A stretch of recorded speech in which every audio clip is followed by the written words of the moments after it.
నిరంతరం ఒక ఈవెంట్ ఉన్నప్పుడు అక్కడ కళాకారులు వస్తుంటారు. వాళ్ళకి కాస్త డబ్బులొస్తుంటాయి.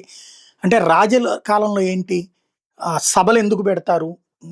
రాజులు ఎందుకు పాల్గొంటుంటారు? అంటే ఆ సభల సందర్భంగా కళాకారులను సత్కరించడం, వాళ్ళకి పోటీలు పెట్టి వాళ్ళని విజేతలుగా ప్రకటించడం, వాళ్ళకి నగదు బహుమతులు. తద్వారా వాళ్ళు సంతోషంగా ఉంటారు. ఆళ్ళు సంతోషంగా ఉంటే సమాజం సంతోషంగా ఉంటది. అవన్నీ చూసేటటువంటి వాళ్ళు సంతోషంగా ఉంటారు. ఆళ్ళ కష్టాలు మర్చిపోతారు.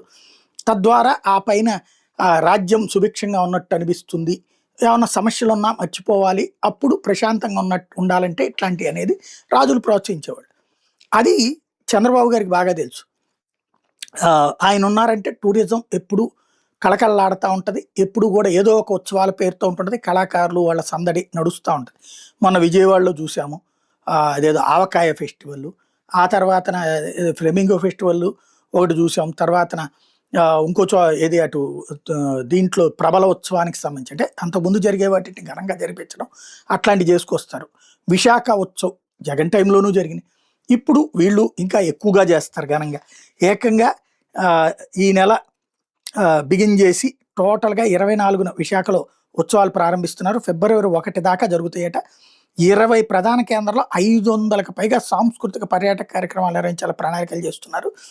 విశాఖకెళ్ళొచ్చు. ఈ 20 నుంచి అంటే ఈ నెల 24 నుంచి 1 తారీఖు మధ్యలో విశాఖలో కాస్త సందడిగా ఉంటదనమాట.